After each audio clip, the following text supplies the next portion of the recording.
তারা যথেষ্ট সময় পেয়েছে, কোচিং করছে, স্কুল করছে, টিচাররাও খুব গাইড করছে এবং আমরা যারা গার্ডিয়ান তারাও সব রকমের সহযোগিতা করছি। মেয়েকে বারবার জিজ্ঞাসা করছি, বাবা তোমার প্রিপারেশন কেমন, কোনো সমস্যা আছে কিনা? বললো না, আলহামদুলিল্লাহ আমাদের প্রিপারেশন খুব ভালো, পরিস্থিতি সব দিক থেকেই গুড। তো আশা করি যে পরীক্ষা ভালো হবে ইনশাল্লাহ।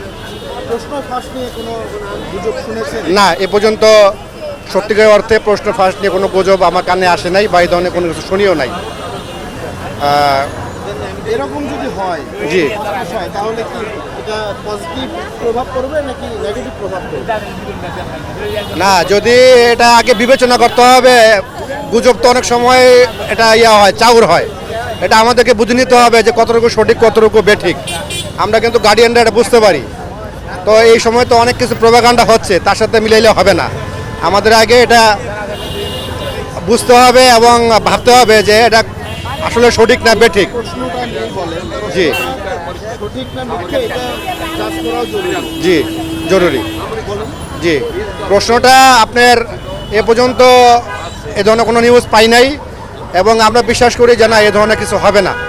প্রশ্ন ফাঁস যে গুজব, এ ধরনের নিউজ আমাদের কাছে পর্যন্ত আসে নাই এবং এই পরীক্ষাটা এই গুজব ছাড়াই আমাদের মেয়েরা ছেলেরা পরীক্ষা দিতে পারবে ইনশাল্লাহ, আমরা সেটা আশাবাদী। ছেলেকে নিয়ে আমি সে পরীক্ষা দিবে। আমার আম্মু আমাকে নিয়ে আসছিল, এখন আমার ছেলেকে নিয়ে আসছে, আবার আমার আম্মু আমার সঙ্গে আসছে, তার নাতির জন্য আসছে আর কি পরীক্ষা দিতে।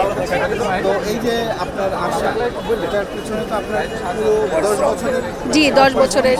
জি, এই প্রতীক্ষাটা আপনার সন্তান কতটুকু বাস্তবায়ন করতে পারবে? আল্লাহ আলহামদুলিল্লাহ আশা করি আলহামদুলিল্লাহ, বা এটা আলহামদুলিল্লাহ ভালোই হবে।